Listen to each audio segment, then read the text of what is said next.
শুভ সকাল সবাইকে। সবাই কেমন আছো বন্ধুরা? আশা করি সবাই খুব ভালো এবং সুস্থ আছে এবং সবসময় সবাই খুব ভালো থাকবে। তো নতুন একটি ব্লগে সবাইকে স্বাগতম। আজ যারা ফার্স্ট দেখছো তাদের বলবো প্লিজ সাবস্ক্রাইব করে দিও আমার চ্যানেলটা, আর ভালো লাগলে প্লিজ লাইক কমেন্ট শেয়ার। তো চলো শুরু করা যাক আজকের ব্লগটি। তো আমি সকালবেলা ঘুম থেকে উঠে পড়েছি, উঠে আমার বাসি কাজ গোছাতে শুরু করে দিয়েছি। তো সকালবেলায় আমি আমার জামা কাপড় ধুলাম। বাসি কাপড় টাপড় ধোয়ার পর আমি ঘরটা পরিষ্কার করে নিলাম এবং ঠাকুরের বাসনগুলো বাইরে রেখে আসলাম ধোয়ার জন্য। তার সাথে সঙ্গে বাবাদের যে বিছানাটা, এখানে বাবা মা শোয়, তো বিছানাটা গুছিয়ে দিলাম। গোছানোর পর আমি গরুকে খাবার খেতে দিয়ে দিলাম। গরু বা মানুষ কাজ করো বা না করো খেতে হবেই, এবার পেট তো কিছু মানবে না, তাই খাবারের জন্য আমিও রেডি হয়ে গেলাম নিজেদের খাবার তৈরির জন্য। তো আমি রান্না বসিয়ে দিলাম। এক সাইডে ভাত বসাচ্ছি আর এক সাইডে ডাল। তো ভাত, ডাল আর আলু সেদ্ধ হবে আজকের মেনু। তো রান্না হচ্ছে। আমি ভাবলাম আজকে এই ডাল আলু সেদ্ধই হবে, কিন্তু হঠাৎ মাছওয়ালা এসে খুবই জোর করছিল বলে একটু মাছ নিলাম। তো মাছটাও রেখেছি।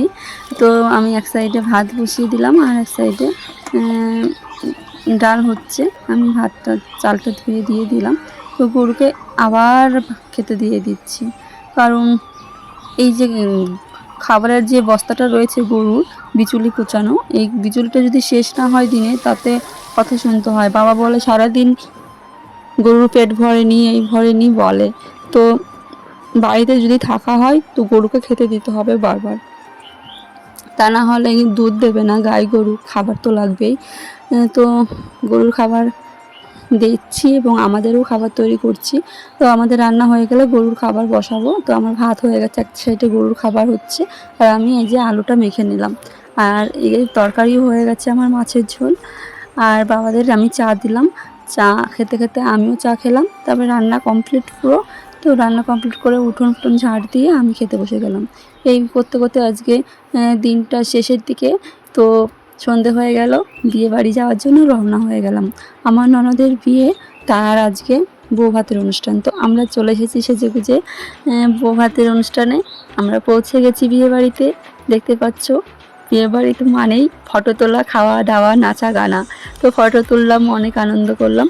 তো চলে আসলাম। কফি দিচ্ছিলো এখানে, কফি, পকোড়া আর জুসটা নষ্ট হয়ে গেছে, কেমনই লাগছে বলে ফেলে দিলাম। তো সবাই খাচ্ছিলো, আমি মুখে দিইনি। সবাই বলছে ভালো লাগছে না, তাই আমি ফেলে দিলাম। তাই কফিটা খেলাম আর পকোড়াটা খেলাম। এই খেতে খেতে একটু গল্প মজা, তারপরে দেখতে দেখতেই ডিনার করার টাইম হয়ে গেল। তো দেখতেই পাচ্ছ বসে পড়েছি টেবিলে। এই যে কাসুন্দি, তারপরে ডিমের চপ, তারপরে তোমার স্যালাড, তারপরে ফ্রাইড রাইস, মাংস কষা মানে চিকেন কষা, তার সাথে চাটনি ছিল, পাঁপড় ছিল আর 2 রকমের মিষ্টি। তো খাওয়া হয়ে গেল, পেট পুজো। এবার চলে আসলাম একটু নাচ দেখতে। সবাই নাচ করছে, দেখতে ভালোই লাগছে। তো শুধু দেখলে তো হবে না, একটু নাচ করার হচ্ছে থাকলো বলে নাচতে শুরু করে দিলাম। তো আমাদের নন্দাইটা খুবই ভালো। আমরা ভাবলাম হয়তো নতুন বউ নাচ করলে কিছু বলবে, কিন্তু না, আমাদের নন্দাই নিজেই ওর বউকে নিয়ে চলে এসেছে নাচ করার জন্য। তো তোমাদের কেমন লাগছে আমাদের এই নাচ? আমি কিন্তু নাচতে পারি না, তবুও চেষ্টা করলাম। সবাই নাচছে, গান শুনলেই মনটা নাচো নাচো ভাব লাগে আমার। আমাকে ভালোই লাগে, নাচ করতে পারি না, তাই কি হয়েছে। তো এটা হচ্ছে আমাদের নাগপুরি গান, মানে এটা আদিবাসী সং। তো এই গানটায় আমি কিন্তু নাচতে পারি না। আমি এমনি বাংলা হিন্দি গানে একটু নিচে দিতে পারি, কিন্তু আমি নাগপুরি গানে নাচ করতে পারি না। তো দেখতে পাচ্ছ পর্ব কি সুন্দর নাচ করছে। তো বন্ধুরা, আমাদের এই নাচ তোমাদের কেমন লাগছে, বা বিয়ে বাড়িতে তোমাদের কেমন লাগছে? যদি ভালো লাগে তো প্লিজ লাইক কমেন্ট শেয়ার করে দিও। এইভাবে আমার পাশে থেকো।